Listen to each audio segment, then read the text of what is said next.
A foolish consistency is the hobgoblin of little minds, adored by little statesmen and philosophers and divines. If a man does not keep pace with his companions, perhaps it is because he hears a different drummer. A different drummer. And now, coming to you from dead center on your dial, welcome to Risk Parity Radio, where we explore alternatives in asset allocations for the do-it-yourself investor. Broadcasting to you now from the comfort of his easy chair, here is your host, Frank Vasquez. Thank you, Mary, and welcome to episode 103 of Risk Parity Radio. Today on Risk Parity Radio, we are announcing the rolling out of a new sample portfolio. Real Wrath of God type stuff. You have a gambling problem. The 7th sample portfolio, lucky number 7. Do I feel lucky? Do I feel lucky? Yeah, G is the 7th letter made. Yeah. So what is this portfolio? Well, the genesis for this is we had reviewed a leveraged fund called NTSX back in episodes 59 and 61, and then we had additional questions relating to that in episodes 94 and 96 and had constructed some sample portfolios related to that. If you recall, what that is a combination of an S&P 500 fund, or the S&P 500 itself rather, and options on treasuries. And so it functions like a 90-60 portfolio that is 90% S&P 500, 20% long-term treasuries, 20% medium-term or intermediate-term treasuries, and 20% short-term treasuries. So I wanted to use that and construct a risk parity style portfolio and take a little more leverage in it, but not nearly as much leverage as we are taking in our experimental portfolios. And so what I did here is construct this portfolio, and then I'll tell you how this breaks down as a golden ratio portfolio. We're going to call it the levered golden ratio portfolio.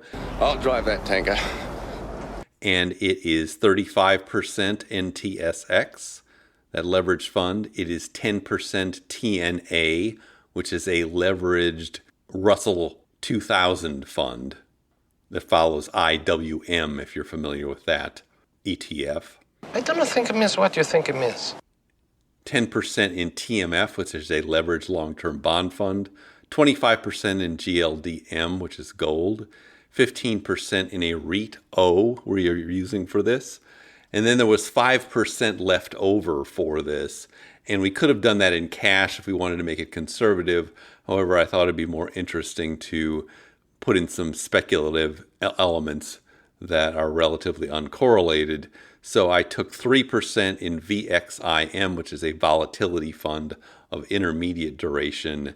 And then we put 2% in cryptocurrency funds, one in BITQ, which is a new fund that's kind of like BLOK, but it basically has 30 different companies that are involved in crypto assets in it. Rivers and seas boiling. 40 years of darkness, earthquakes, volcanoes. And then we put 1% in BITW, which is a cryptocurrency index fund that is mostly Bitcoin and Ethereum. Human sacrifice, dogs and cats living together, mass hysteria.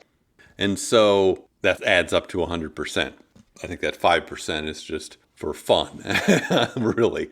But we'll see how it all works out. I'm funny how? I mean, funny like I'm a clown, I amuse you? When you break this thing apart, though, into the asset classes, because NTSX is a mixed asset class.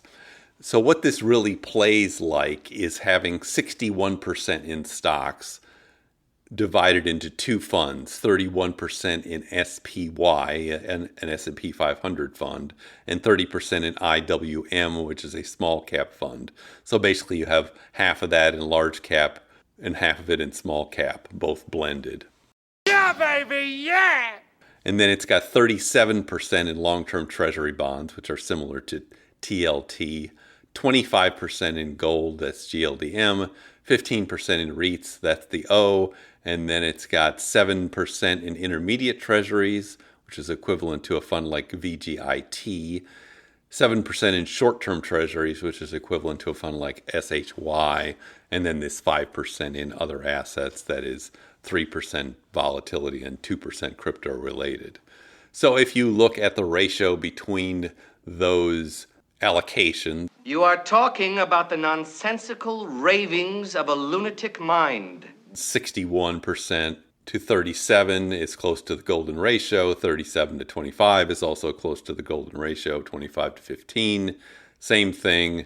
But then when you get down lower, it kind of breaks down. It would be 15 going down to 10 or 9. And we have two things that are at 7. But there's not a whole lot we can do about that simply because of the way NTSX is constructed. You can't handle the dogs and cats living together. Now, overall, this portfolio has leverage, so it performs as if it has 157.5% of a ordinary portfolio. And that is also roughly the golden ratio, kiddies, which would be 1.61. What we do is if we need that extra push over the cliff, you know what we do? Put it up to 11. 11, exactly. So it will have leverage that is not nearly as much as the aggressive 50-50 or the accelerated permanent portfolio, but obviously significant enough to make a difference. Yes! So the way it is designed is to have a return that is greater than the S&P 500, but a much lower expected volatility. It's designed to straddle that idea. And we did backtest it. Unfortunately, you can't backtest it very far because NTSX just hasn't been around that long. But when we did that for about the 3-year period it's been around, and I will link to this in the show notes, and it's also linked to on the new page, the portfolios page at www.riskparityradio.com, we see over the last few years that it's had a compounded annual growth rate of 20.91% versus a Vanguard 500 index fund that would have a compounded annual growth rate of 6.86%. But the standard deviation for this portfolio is 16%, which is lower than the standard deviation for the stock market, which was 19% for that period. And that plays into the worst year. This portfolio had a worst year of only minus 6.31% versus 13% for the total stock market fund. And that gets you into sharp ratios of 1.2 for the levered golden ratio versus 0.85 for the stock market in this last 3-year period. It is about 0.87 correlated with the stock market. Now, what else can I tell you about this newfangled contraption? Think, McFly, think! Well, when I ran it on portfolio charts back to 1970, a simulation of portfolio charts, it said that it would have a safe withdrawal rate in the 8 to 9% range and a similar permanent withdrawal rate. Now, we need to take that with a grain of salt because it does not account for the cost of the leverage in portfolio charts, and obviously did not include any of the volatility or crypto funds, but we just substituted cash for that just to see how the portfolio would run with those parameters in it. So based on that, we're going to use a withdrawal rate of 7% annualized for this portfolio. And so when we take out each month, the effect of that is dividing the Endley monthly balance by 170 and then distributing that much on the first trading date of the next month along with all the other portfolios. And we'll start that the 1st of August. Surely you can't be serious. I am serious. And don't call me Shirley. We also instituted some rebalancing rules for this that are a little bit different than the other portfolios. I wanted also to use the band structure as opposed to a calendar rebalancing for this. With these volatile funds in it, that makes a little bit more sense. And so what we're using is a nominal 5% deviation for these funds that are there. So, for instance, if NTSX were to get up to 40% of the portfolio or down to 30% of the portfolio, we would rebalance the entire portfolio. Similarly for gold, if it went to 30% from 25% or down to 20% or less, we would rebalance the whole portfolio. In practice, over the past few years, the only things that have actually made it to those 5% boundary lines were the two triple leveraged funds in it, the TNA and the TMF. And those are at 10% right now. So if those go up to 15% or down below 5%, that also triggers a rebalancing in the portfolio. And we will be looking at those every 15th of the month, like we look at the other experimental portfolios. Well, you have a gambling problem. So I went ahead and opened another Fidelity account. It's called the Levered Golden Ratio. It's on the website right now, and bought all the components this morning at about 10 a.m. And as of about 2:30 in the afternoon, it is up $12.85 already from starting value of $10,000. Cool. Fire, fire, fire, fire.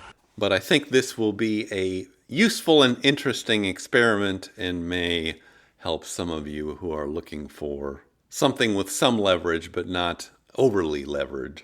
Shut it up, you. Because I know that had been a subject of interest. One funny or interesting thing that came up this past week while I was putting this thing together is the same author on Seeking Alpha who had written the article I talked about last time about not buying TLT came out with an article yesterday basically saying, here's some risk parity style portfolios that you should try that look really good.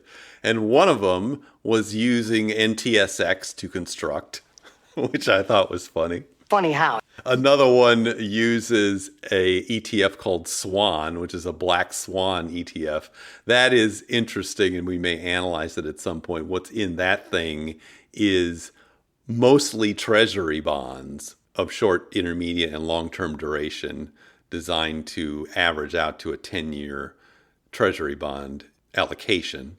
But then it's also got some long-term call options on stocks, and that's how it simulates a portfolio. It's kind of the mirror image, I believe, of NTSX, although I haven't determined exactly what it plays like in terms of a stock bond mix. It looks like it maps out to something like a 30-70 stock bond mix, but I haven't really determined that yet.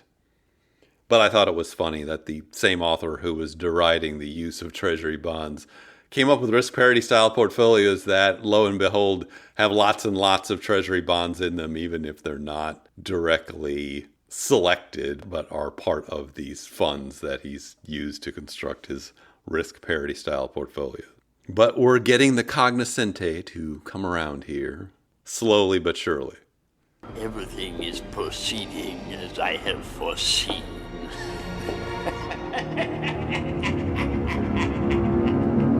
But now I see our signal is beginning to fade. I'm putting you to sleep. All of the information that I just gave you about this new portfolio you can find on the portfolios page on the website www.riskparityradio.com. Yeah, baby, yeah! If you have comments or questions for me, you can send them to frank@riskparityradio.com. That email is frank@riskparityradio.com. Or you can go to the website, www.riskparityradio.com, and fill out the contact form there, and I'll get your message that way. We will be picking up this 4th of July weekend with our weekly portfolio reviews. We also have our monthly reviews and distributions, and then, of course, I'm intrigued by this, how you say, emails. if you haven't had a chance to do it, please go to Apple Podcast or wherever you pick this up and leave it a 5-star rating and a nice comment and follow it and like it and subscribe to it or whatever they let you do there these days. That would be great. Okay. Thank you once again for tuning in. This is Frank Vasquez with Risk Parity Radio, signing off. Yeah, I'm saying, and G is the 7th letter made.